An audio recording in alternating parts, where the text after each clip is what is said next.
obviously family plays a big important role in the LGBTQ community in terms of the willingness to come out, the willingness to be brave to do that, because at the end of the day you want your family to accept you, to be to support you. So I know that there were some barriers for you, but if you want to tell our viewers, like, what were some things that helped you and your family kind of overcome them? Because happily so, you guys have,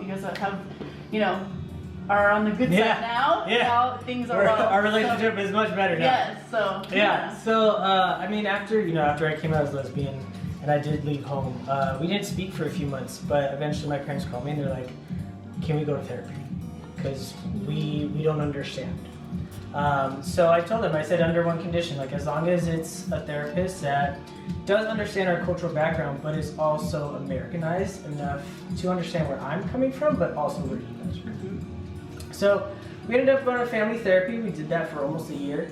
And it did help with the communication process a bit. I didn't move back home because I just felt like the space was needed in order for me to process what I needed to process and for them to do the same. Right. But communication got better, and eventually, when I figured out that actually I'm transgender, I made an appointment with the doctor, and I invited my parents to come with me, and I said, that way you guys can ask whatever questions you have, and I don't want you to be in the dark, right? So we went, and my parents asked all the questions, the doctor answered everything, and at one point, because my mother is such an empath, my sister and I we're 10 years apart.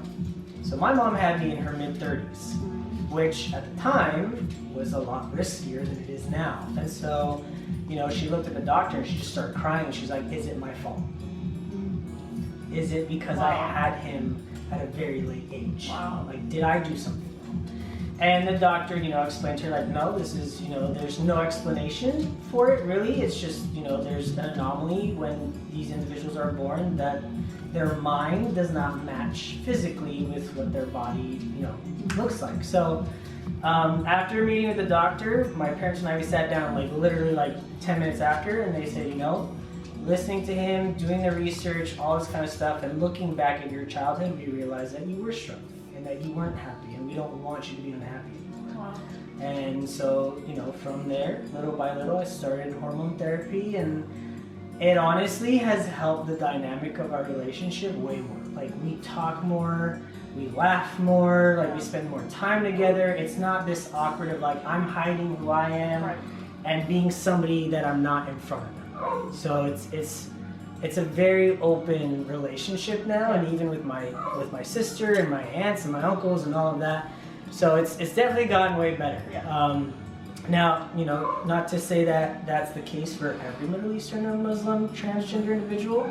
Unfortunately, there are countries that still will throw individuals into jail or kill them or whatever. So I am very privileged for being born in America and living in America, and for having such open-minded, educated family too, for them to be like, you know what, if this is what you are, this is what you are. You wouldn't just make this up.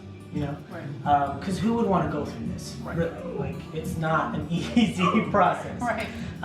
So, I do acknowledge my privilege, because there are so many people in other countries that don't have it as lucky as I do. I think you also being open, and that's part of the bravery, is that you were also open to be like, hey, I don't want to leave you in the dark. So I think that also shows that that it was just as important to you that they knew who you were, because a lot of people are afraid, and which they have a right to be, but I think that also helps in them knowing he's letting me in, so let's be open to it. 100%.